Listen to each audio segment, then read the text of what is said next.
À partir de la puberté, l'homme commence à produire des gamètes, les spermatozoïdes. Cette production, appelée spermatogenèse, est quantitativement très importante. Plusieurs centaines de millions de spermatozoïdes sont fabriqués chaque jour. C'est dans les testicules que la spermatogenèse a lieu. Ces organes sont constitués de tubes séminifères pelotonnés. La spermatogenèse commence par la division de cellules souches appelées spermatogonies. Elles forment des spermatocytes.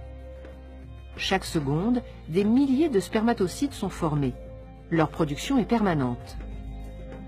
Ces spermatocytes se divisent à leur tour et forment des spermatides qui pourront se différencier progressivement en spermatozoïdes.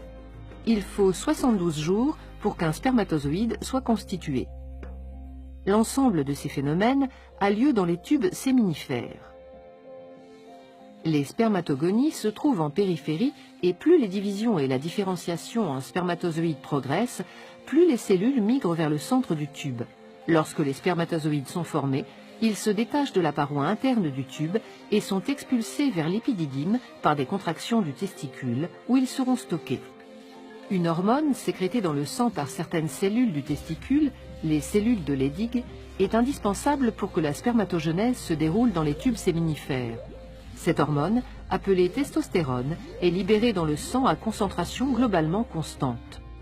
La sécrétion de testostérone par les cellules de Leydig est contrôlée par le cerveau, en particulier par le complexe hypothalamo-hypophysaire. Situé à la base du cerveau, il comporte l'hypothalamus et l'hypophyse. L'hypothalamus sécrète une hormone, la GnRH, qui stimule directement l'hypophyse. Cette petite glande sécrète alors dans le sang deux hormones appelées FSH et LH. La LH agit au niveau du testicule. Elle stimule la sécrétion de testostérone par les cellules de Leydig. La FSH agit aussi au niveau des testicules, mais directement sur certaines cellules des tubes séminifères. Elle active la spermatogenèse. LH et FSH sont donc indispensables à la fabrication des spermatozoïdes dans les tubes séminifères.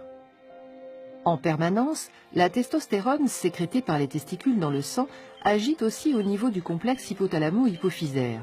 Plus la concentration sanguine en testostérone augmente, moins l'hypophyse sécrète de FSH et de LH.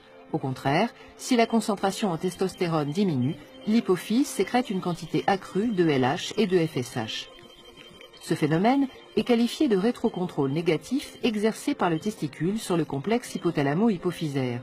Il permet une régulation permanente de la concentration des hormones dans le sang, établie grâce à un dialogue constant entre le cerveau et le testicule.